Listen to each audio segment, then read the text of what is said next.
1988 жылы 15 мамырда Кеңес одағы өз әскерлерін Ауғанстаннан шығаруға кірісті.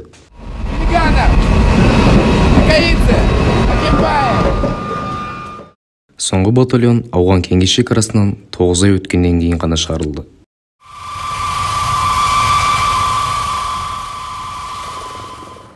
Бұл жараланбаған соғыс 1979 жылдың желтоқсанында басталды.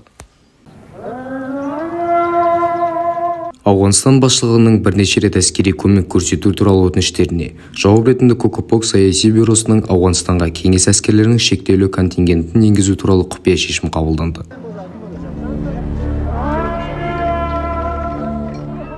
Әскери көмек көрсетуде ең бастысы оңтүстік шекараны қорғау деген ұмтылыс болды.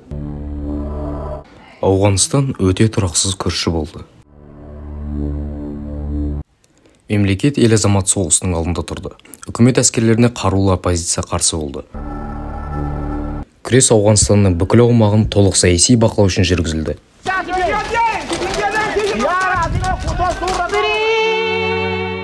Кеңес әскерлері кланаралық және ұлтаралық қайшылықтарға тартылды.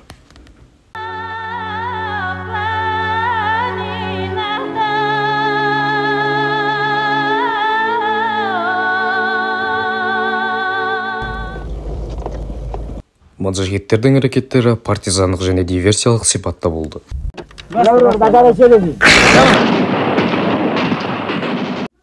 Кеңестік тұрақты әскерлер бұған дайын болмады. Қарсыластардың тактикасына қарсы тұру үшін уақыт қажет болды.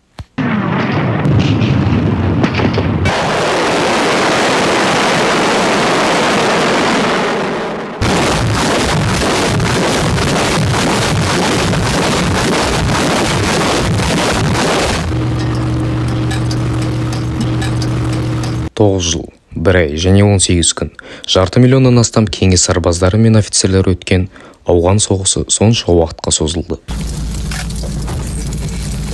Соғыста 15 мың адам қаза тауып, 60 мың адам жараланды.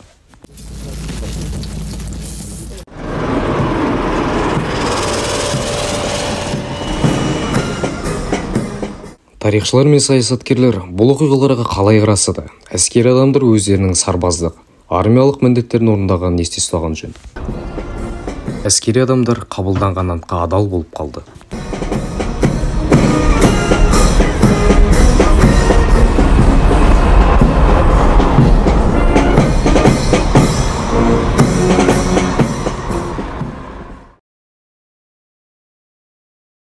Армысыздар қадірменді ағайын, бүгін біз жауынгер Ауғанстан соғысы ардагерлері мен мүгедектерінің Алматы қаласындағы бірлестігіне келіп отырмыз.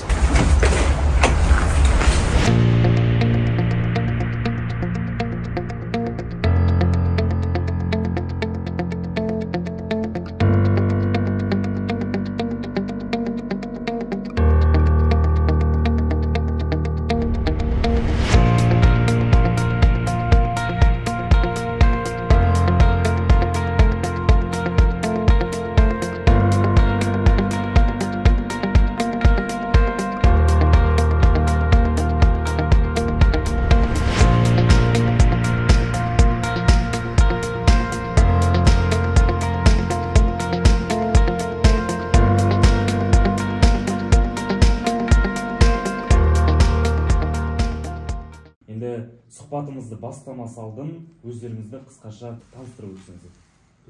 Ауған соғыс ардагері Баймолдинов Серікбай Кеңесбайұлы, подполковник авиация запаста, отставкада 63-тен асқасын. 63-ке дейін запас болады, 63-тен кейін отставкаға кетеді. Биыл 64. Енді Ауған соғысы 87-88 бортовой техник болды. Летчик болған. Енді 20 жылдай сол өмірім әскер жұмысымен байланысты. Ресейде оқыдым. Германияда қызмет жасадым. Дальний Восток, Афганистан, Түркмен, Тәжікстан, Өзбекстан. Егемендік алғасын 94 осында келіп, осында зейнетке шықтым. 79 жылы солдат кезінде Учебкадан кейін сержант мектебінен кейін Ашхабадқа Кишинский артиллерийский бригадаға командир отделениеге келдім Ашхабадтан. Соның 79 жылы декабрьде учениеде Афганистанға келдім. Содан бір жыл армияда сол жерде қызмет еттім. Соғыста енді Афганистанда болдым. Мектепте жүргенде мен кішкентай кезімде военный болғым келетін армандайтын. Соның армиядан соғыстан аман есен келгеннен кейін мен қайтадан армияға шақырып, призываться етіп, ары қарай қызмет еттім. Содан кейін военный училище бітірдім, одан кейін военный училище Аволку бітірдім, одан кейін қайтадан авиацияда істеп жүргем, авиацияның несін оқып, білімшісіп, соны авиациямен мен сол жерде механиктен бастап, инженер по вооружению несінен жұмысын қызмет еттім. 1987-89-да сол Афганистанда болдық. Одан кейін Қазығыға қатыстық, жұмыс істедік. Қазір осы қоғамдық іспен жауынгердің өздеріне жастармен патриоттық жөнінде істер атқарып жатырмыз. Тамаша. 80-де оқуға түстім Қарағандыға физкультурныйға. Содан Украинада, Запорожская область, город Бердянска, поселок Новопетровка деген жерден подготовкадан өттім 6 ай. Бұл жерде жаңағы өздерін көріп жүрген БМП, БТР, біздікі Шилка болды. Стрела 10-й, соларды оқыдық. Содан алып кетті. Сонымен өзіміздің интернационалмен толық тақтап, берілген тапсырманы орындағандай елге оралдық. Содан келіп, құтқару қызметі дейді, служба спасения жағында ГУ ЧС, гражданский оборона дейді. Мына 5-ші Челси лицевой республиканской больницада зам директор по чрезвычайной ситуации жағында жұмыс істейді. Байдәулет Бәркенбаев, Құрманғожаұлы, осы Алматы облысында туылып өстім. Енді мен 86-дан кейін, оқиғадан кейін бізді Ауғанстанға кеттік. Осы 87-де, 87-89, сол 88-де, 87-де сол Кабулға барып түстім. 3 айлық оқудан кейін, дайындықтан кейін. Сол жерде әскери борышымды бастадым. Ауғанстанда бензовоз айдадым, сол колоннада. Бұдан кейінгі мақсатымыз қазіргі таңда міне кейін әскерден келген өздерің сияқты отанымызды қорғайтын болашақ ұрпақтарымызға патриоттық үлгімізді көрсетіп, болашақта соғыс болмайтын, біз жастарға сенеміз, біздің ұрпақтарымыз әрқашанда ел үшін қорғайды, біздің азаматтарымыз халық үшін жұмыс атқарады адал деп сондай сенімдікпен осындай шара атқарудамыз. Қазіргі таңда осы жауынгер ұйымының төрағасымын Алматы қаласында. Ал ендігі кезекте сұрақтарға рұқсат берсек, иә? Алғашқы сұрақ. Ауған соғысындағы әскери борыштарыңызды өтеу кезіндегі ең қорқынышты естеліктеріңіз қандай? Ең қорқынышты, мына әр адам солай, қорқпайтын адам жоқ қой. Мысалы, мына жанындағы достарың қайтыс болғанда, қазір болғанда сол кезде, мысалы, мен вертолеттен шыққасын, бізде бір экипаж тау жақта неге задание ұшқанда қарып түсірген. Енді таңертең тамақ ішіп бірге столовдан шығып ұшып кетті, келген жоқ. Несін денелерін ғана келді. Сондай қиын өте сондай. Бұлай бір-бірімізді қорғап, бір-бірімізге қарап, аман қалайық деп, Құдай қаласа аман қайтайық деп, сондай ой, кәнескі жұмыс, бізде вертолетпен, мысалы, сопровождение колонн болады.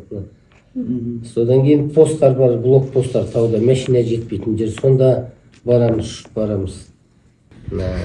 И мына ақырғы 87 жылдан бастап Кабулда, мысалы, прикрытие деп, ана самолет, үлкен самолет 86 жылы үлкен транспортный самолет қаққан 350 адам қайтыс болды.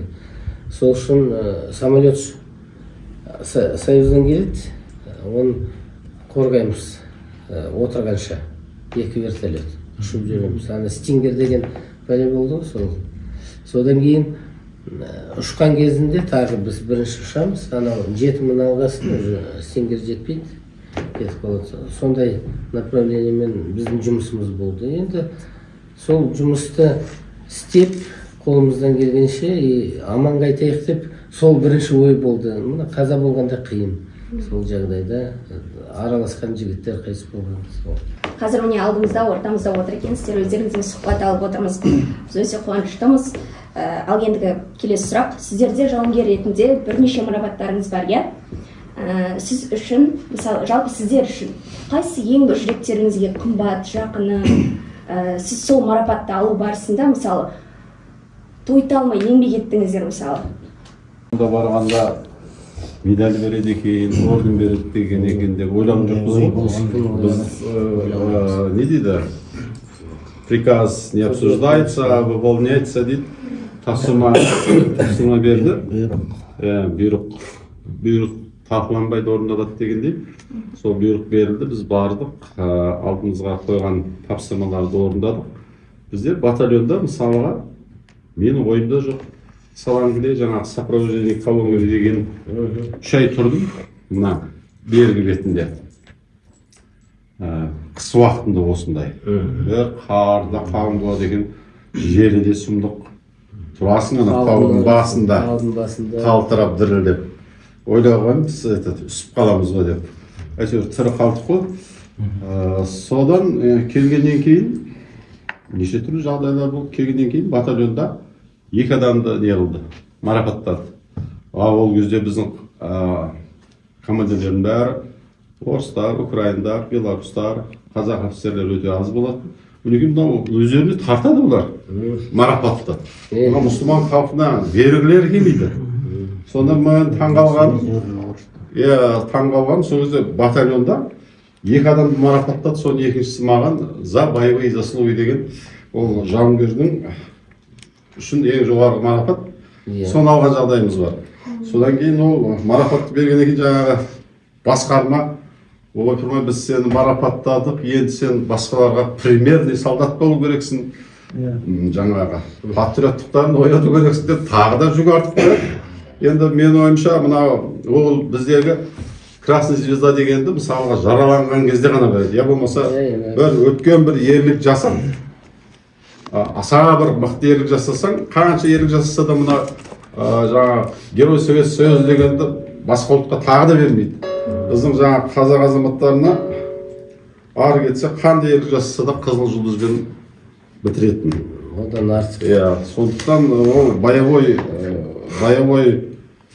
награда әрине ол қымбат болады. Бұл жерде жаңағылар айтып кетті ғой. Ең бізде минаға түсіп жарылған қаншама қазақтың батыр азаматтары бар. 18 жасында қыршын кеткендер бар, шашылып. Вот соның өзіне герой бермеген бізде. Міне ол не себептен? Билік Ресейден болғаннан кейін ол кезде де әділдік болмаған, шынын айтсақ. Біз жаңа айтып отырмыз, марапат үшін барған жоқпыз. Ол 10 ұйықтасақ түсімізге де кіріп шықпайды, марапат алып кету деген. Біз ол үшін бармадық. Жаңа өзіміздің борышымызды ақтайық деп барғанбыз, орындайық деп. Сондықтан мына кісілердің бәрінің ерлігі бар, бірақ біз мұсылман болғаннан кейін мұсылмандарға емес, орыстарға көбінесе бет бұрды награданың бәрін. Соларға бір, ол шындықты айту керек. Бұрын жасырылды ғой, неше жыл осы күнге дейін. Бірақ осы ағалардың бәрінің басында бір оқиғасы бар. Мына кісі мысалы ұшқыш болды ма? Россияда ұшқыштардың бәріне герой берген. Жоқ дегеніне қызыл жұлдызбен марапаттаған, приказ шығарған сол кезде. А біздің мінекей қазақ батырларымызға жоқ. Неге жоқ? Ол өзінің билігін өзіне пайдаланғандығы. Көрдіңіздер ме? Командующий. Мен өзім міне осы неде командующий Сарыков армия Ермаков. Сол генерал армия. Сол кісімен кездесіп отырған кезде мына кісі біледі, лично мен өзім сұрақ қойдым. Мына герой кім, қайдан шыққан деп суреттерін көрсетіп, бүйтіп бұл ұшқыш деді. Сұрап алдым. Мынау кім дедім. Бұл наливник болған герой деді. Сол мен айттым, міне ұшқыш отыр, міне наливник отыр дедім. Бізде бір значок жоқ дедім. Неге жоқ дедім. Мен жаңағыны айтып бердім. Ол кезде орыстардың билігімен бұлар өздеріне осы биліктің бәрін тартты. Неге мұсылмандарға бермеген деп едім. Қазір немен шықты деді. Қабылдағанбыз осы выводта бүткіл ұшқыштармен наливниктерге наградить всем красный звезды деп сөйтіп бұйрық шығарған екен. Екеумізге айтты. Келсеңдер болады. Біздің сіздердің значоктарыңыз бізге керек емес қазіргі таңда деп. Соны айттық енді. Одан бері қанша жыл? 20 жыл өткен ғой, айтып отыр. Көрдіңіз бе? Сондықтан айтайын дегеніміз ондайға барып қызыққан жоқпыз.